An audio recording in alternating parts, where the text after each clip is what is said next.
Hello there! Welcome to Skeleton Cube Productions. I'm Crime Grace Kokon. Let's get into the video. Today's video we're going to be asking the question of what if Brexit never happened?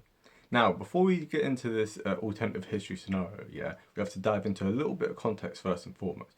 So, as we discussed in some of our previous videos, such as for instance the one on what if England had remained Catholic, what we have to understand is that the English national sense of identity has kind of been moulded over the last 500 years as being separate from the continent. Because obviously we're an island nation, we've kind of governed ourselves very differently from how the continent has governed itself. And so for many in England, the idea of England is as separate from the continent. We often talk about going to Europe, like when we're going on holiday, even though people, from a geographical standpoint, you'd be like, you're in Europe. But it kind of illustrates just like the separation in people's minds between Britain and Europe. And so obviously within the space of those 400 or 500 years, England went out and formed its own empire and traded with countries all around the world and always had a very global kind of mindset. However, most countries on the continent had a very continental, inward-looking viewpoint of the world. And so this is where you kind of see this clash of kind of two visions in a way.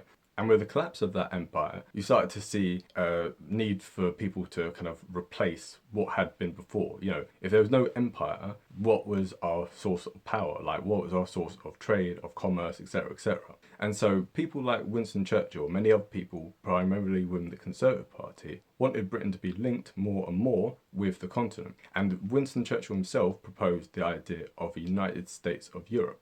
However, obviously a lot of people kind of fail to realise is that Winston Churchill went on to say that Britain should not be part of this United States of Europe, that the countries on the continent should be part of it, but that we should, because of our links to the rest of the world and the open ocean, we should be more focused on that. However, a lot of people in the Conservative Party wanted Britain to join what at that point was the European Coal and Steel Community, which later became the European Economic Community, and obviously many years later became the European Union that we all know about. So the European Economic Community was founded in 1957, and Britain didn't join until 1973. And after a lot of kicking and screaming and pleading to the French, we eventually were allowed in. However, a lot of people within Britain were very hostile to joining, and after many years of campaigning, finally in 1975 there was a referendum held. And in that referendum, the yes side said it was just a trading area, right? It was just a free trade area. There was no politics, there was no parliament, because at that point there was no European Parliament. There was no inklings of there being a common currency or any kind of thing. It was just trade, people were told. It's just trade. And so many of the people on the other side, such as Tony Benn, Enoch Powell, etc., they were kind of seen as alarmist, right? And they were kind of seen as, people who were basically being doom mongers, saying if we joined, it would be the end of British national sovereignty. It would be, as Hugh Gaitskell a few years before had said, it would be the end of 1,000 years of English history. So a lot of these people were seen as alarmists at the time. However, these people looked through the Treaty of Rome, which was the founding document of the EU, and could see within it this line of an ever closer union. Basically, the EU wanting to head more and more towards creating this United States of Europe. And as the years went on, as the decades went on, more and more people within Britain could start to see that actually, whether they agreed with them or not, that side tended to be right. So in 1979, just 4 years after this referendum, where people said it's just trade, there's no politics, 4 years later, they end up being a European Parliament. Skip forward a few years, you end up having the single market being created, admittedly largely to do with the insistence of Margaret Thatcher herself, because she wanted to liberalise the economies of Europe.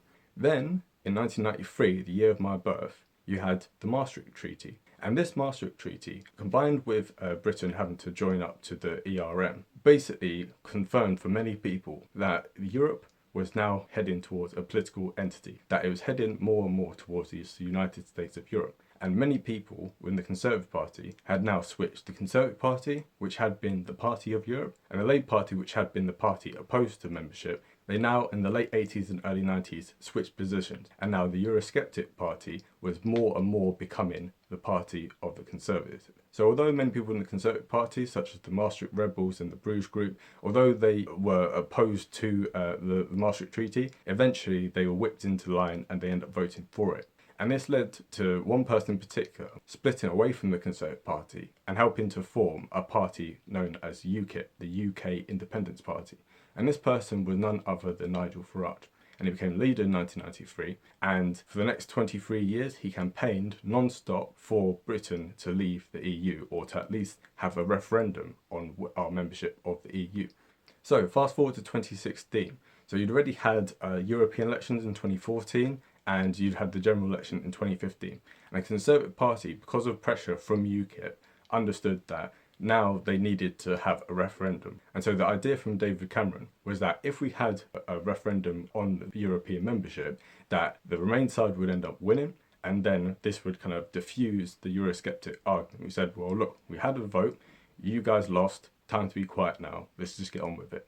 However, they misunderstood and underestimated the size of support for the Brexit vote. And so in 2016, although all the polls were saying, although all the experts were saying that it was going to be a Remain victory, what ended up happening is that Leave ended up winning. And in disgrace, David Cameron ended up resigning as Conservative Party leader and as Prime Minister of the UK.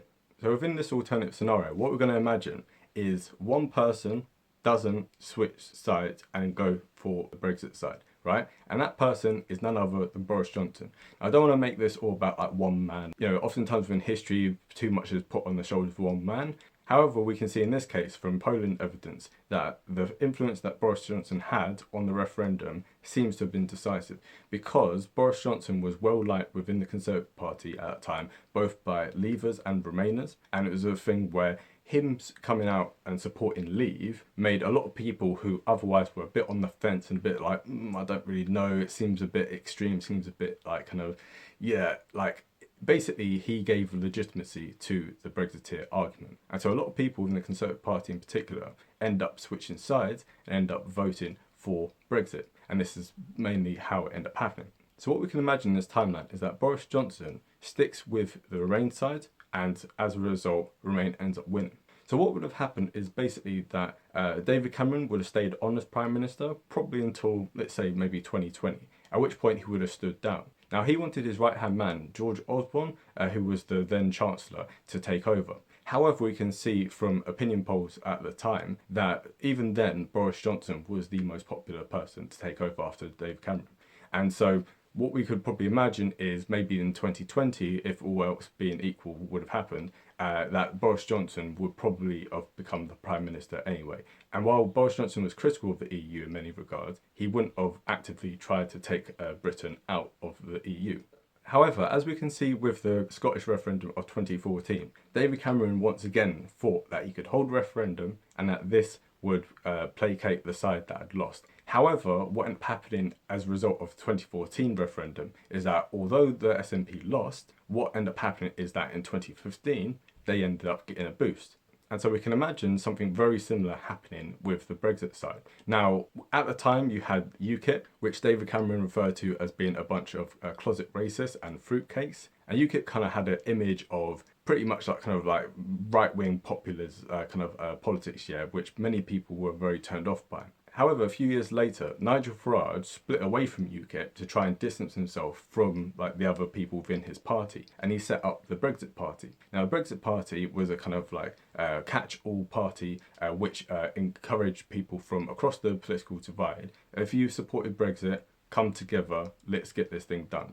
And the pressure that the Brexit Party put on the Conservative Party in the summer of 2019, as we discussed in our previous video, what if Britain had a proportional representation, definitely check that out.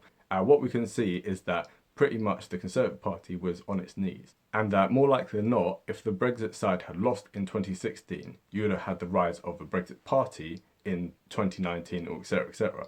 And so while they would have lost the referendum, more likely than not, you would have had a large party which potentially could have got a majority of seats, because obviously remember that within the British parliamentary system, you don't need to have a majority of voters, you just need to have a plurality of them. Let's say the vote was split, instead of 52% for Leave, let's say it's 52% for Remain. 48% of people voting for Leave, even if like not all of them vote, but let's just say a majority of those do, then that still is a sizable chunk, right? If say 40% of people, 45% of people decide to come together and vote for this new party, then as we can see like from the 2019 European elections, and if it was scaled onto the level of parliamentary constituencies, we can see that the Brexit Party would have easily won a majority of parliamentary seats. And so with that kind of mandate, then they would have been able to have pushed for a second referendum on the EU. Because Nigel Farage said that even if the Leave side had lost, he would have carried on fighting, he would have carried on pushing for next referendum to be able to challenge this. So within the right wing of British politics, you would have had a whole lot of division and toxicity within those set of years. However, within the left wing of British politics, you would have had a certain level of unity, or more unity than was otherwise the case. And this is partly because the Remain side end up obviously losing their own timeline. And part of why they lost was blamed at the then Labour leader, Jeremy Corbyn. So Jeremy Corbyn was like a full-on like leftist, and he for many years had always been a solid Eurosceptic. But upon becoming Labour leader, in the run-up to the 2016 referendum, all of a sudden he suddenly abandoned the values he'd held for all his life and basically said, I'm 7 out of 10 for staying in the EU, right? And what a lot of his detractors on the left saw this as was basically, A, you're just lying because we know what your real intent is, but also the support you've kind of given has been so kind of half-hearted, you may as well have just not said anything at all, because you saying 7 out of 10 is not really convincing people. If I go, oh, 7 out of 10 believe in something, it's not really a convincing kind of argument. So a lot of people within the right wing of the Labour Party, they basically said that the reason why they lost is because Jeremy Corbyn was not supportive enough of the Remain cause, and therefore a lot of Labour voters was like, okay, we'll vote for Leave. So this triggered a leadership election in the summer of 2016, and actually I was part of this. You know, I was a Labour Party member that time. I'd actually taken time off of work in the week of the referendum to campaign for Remain, and that whole time was very, very divisive. I did several speeches about it as well, and it was a very hostile time to kind of like get through and stuff. So although Jeremy Corbyn won that easily at 62% to 38%, it left a lingering kind of dissatisfaction within many people within the Labour Party. And this division went on a few years later to contribute to being the setting up of the Independent Group. So the Independent Group was a bunch of MPs from the Conservative Party and the Labour Party who are basically fed up with the Eurosceptic stance that both major parties have taken. Because the Conservative Party, upon the Brexit vote being done, said that, our motto is get Brexit done. And the Labour Party was like, oh, we don't really like it, but it's the will of the people, so let's like implement it, but let's kind of just do it in a watered down way. And obviously for people who are very staunchly pro-EU and very staunchly pro-United States of Europe, this was heresy, right? And so many of them in 2019 split away and formed their own party referred to as the Independent Group. And so these people probably would have stayed within their own party if this hadn't have happened, because they wouldn't have had the same kind of pull factor. Like the fact that like the left was kind of divided on the issue of Brexit, this is what led to a whole lot of like instability like during that period. Because as we said before, the summer of 2019, the Lib Dems end up overtaking the Labour Party in several polls. And so this time here, the whole of British politics, from about 2016 to about 2020 was just an incredibly volatile period, So, it was almost getting close to a civil war at certain points. It certainly felt like it. So all of that kind of would have been avoided. You would have had different kind of divisions, but all of that would have been avoided in that moment. Another effect that a Remain victory would have had would have been that the calls for Scottish independence would have been a lot less, as would Irish unification. So that's something we're going to discuss in the next video. The Scottish independence thing we've discussed in a previous video, definitely check that out. But basically, a lot of the clamour in more recent years for Scotland to leave the United Kingdom was based on the fact that Scotland voted 62% to remain within the EU, and the rest of the UK voted to leave. So they could kind of say, right, England and the rest of the UK is dragging us out of the EU against our will. And so this gave a big boost to the Scottish nationalist cause, and so the SNP have continued to rise. They're expected in 2021 to win the Scottish parliamentary election, and a big part of this is because they can kind of go off this thing of, we're being dragged out of the EU. However, obviously, if the Brexit vote hadn't gone differently, then they wouldn't really have much of an argument, right? And the argument would have basically been the same as it had been in 2014. Because a big part of why people voted to stay within the UK in 2014 in Scotland was the fact of, if Scotland left, then they would end up leaving the EU.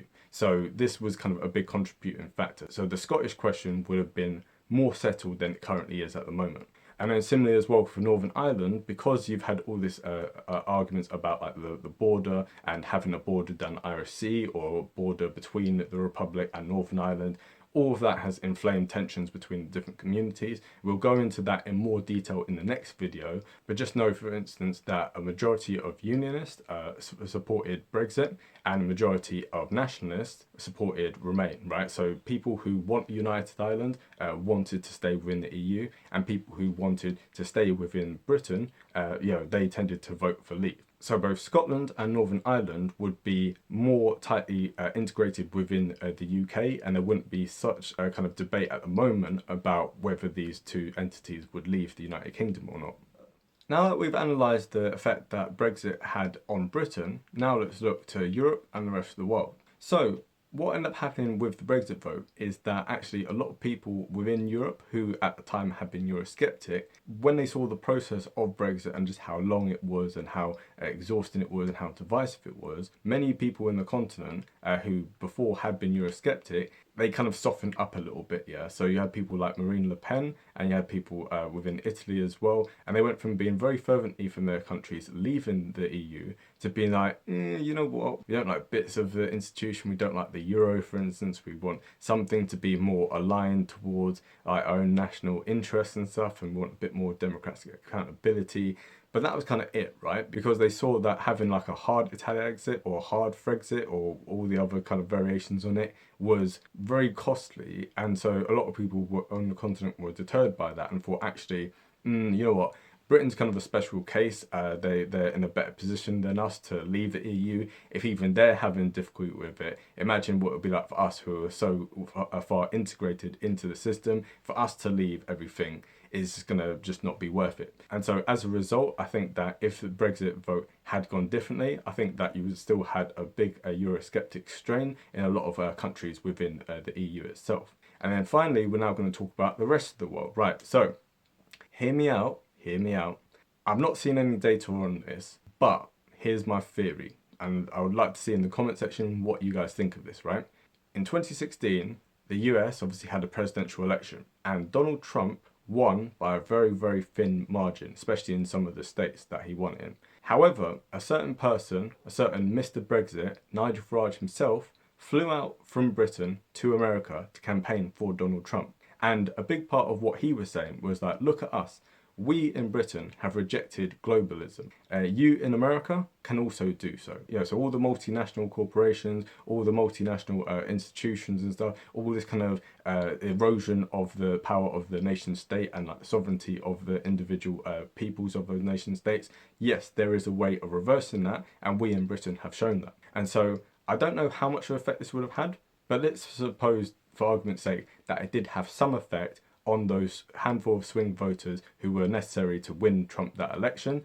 Let's assume that without a Brexit vote, there would have been no President Trump. So you would have had President Clinton. And so, you can imagine, obviously, the last 4 years, in many ways, depending on what side of the political aisle you've come from, like it's been a divisive time. Donald Trump was obviously a very different president from many of the other presidents you had beforehand. His foreign policy was different in a way; it was very non-interventionist, and also he kind of railed against many of America's strategic allies as well. Then also he made kind of bold moves with regard to like North Korea and Iran, and especially with China as well. Like kind of Donald Trump has kind of reorientated the American people towards hostility towards China. So both the Republicans and the Democrats are now more skeptical of China and the influence that China has than they would have been, I think, if Hillary Clinton had been there. I think if Hillary Clinton had won, I think it would have just been business as usual. And I think that many of the more radical policies within the Democratic Party probably wouldn't have happened. Like this is what people like Jimmy Dore were saying at the time. They were saying that, like, if Hillary Clinton ends up winning, then a lot of people within the left of America kind of get dampened down. It's like, shh, our guys are in, let's just be quiet and stuff, right?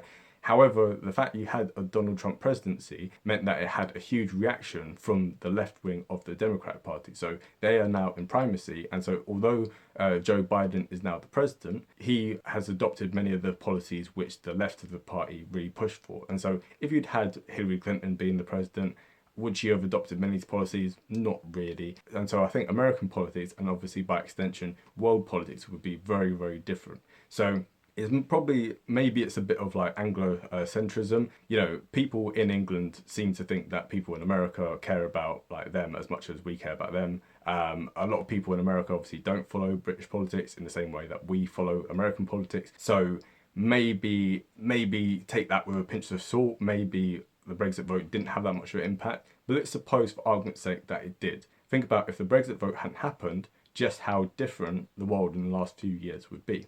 And so with that being said, hope you enjoyed that video. If you did, don't forget to hit the like button, and also share with your friends and subscribe. And also, I keep forgetting to do this, hit the little bell icon, yeah, because that way you stay updated with all the latest videos. Because I have like over 300 subs now, which doesn't sound like a lot, but for me it's like really, really big.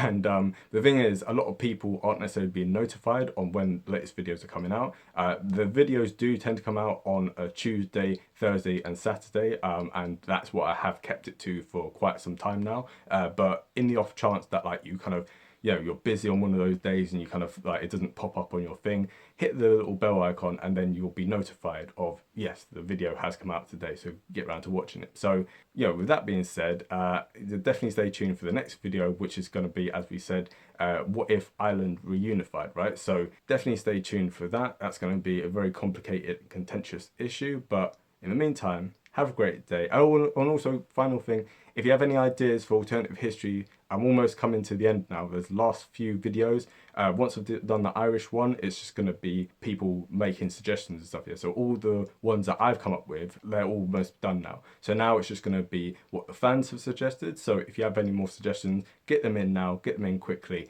Because soon I'm going to be moving on to film review, so don't miss out, because once it's done, it's done. I'm not going to go back to this kind of genre of YouTube videos. So with that being said, have a great day and bye.